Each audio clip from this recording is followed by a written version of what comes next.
మాచర్ల మాజీ ఎమ్మెల్యే పిన్నెల్లి రామకృష్ణారెడ్డికి AP high court bail మంజూరు చేసింది. నెల్లూరు సబ్ జైల్లో 59 రోజులుగా రిమాండ్ ఖైదీగా ఉన్న పిన్నెల్లికి 2 కేసుల్లో బెయిల్ ఇస్తూ ఏపీ హైకోర్టు ఆదేశాలు జారీ చేసింది. దీంతో పిన్నెల్లి నెల్లూరు జిల్లా జైలు నుంచి విడుదల కానున్నారు.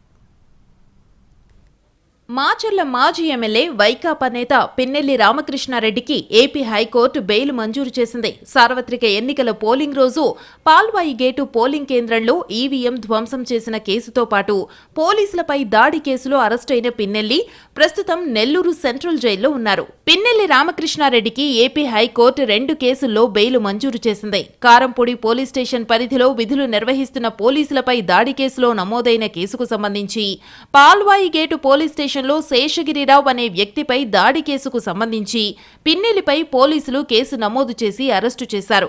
ఆ 2 కేసులకి సంబంధించి పిన్నెల్లి ముందస్తు బెయిల్ పిటిషన్ను దాఖలు చేయగా హైకోర్టు కొట్టివేసింది. దీంతో పోలీసులు పిన్నెల్లిని అరెస్టు చేసి నెల్లూరు సబ్ జైలుకు జూన్ 27న తరలించారు. అప్పటి నుంచి నెల్లూరు సబ్ జైల్లోనే పిన్నెల్లి రిమాండ్ ఖైదీగా ఉన్నారు.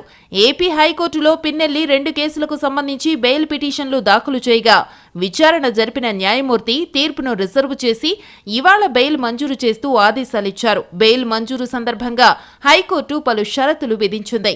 50,000 రూపాయల విలువైన 2 పూచీకత్తులు సమర్పించాలి. పాస్పోర్టును అప్పగించాలి. ప్రతి వారం స్టేషన్ హౌస్ ఆఫీసర్ ఎదుట సంతకం పెట్టాలని న్యాయస్థానం ఆదేశించింది.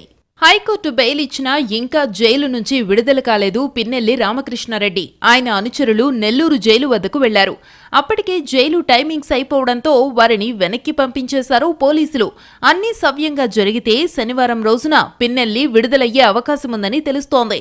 అయితే రామకృష్ణారెడ్డి జైలు నుంచి బయటకు రాగానే ఆయన్ని ఇతర కేసులలో అరెస్టు చేసే అవకాశముందన్న వాదన కూడా వినిపిస్తోంది.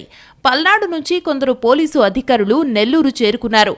డీఎస్పీ స్థాయి అధికారి రావడంతో ఆ దిశగా ప్రచారం జోరందుకుంది.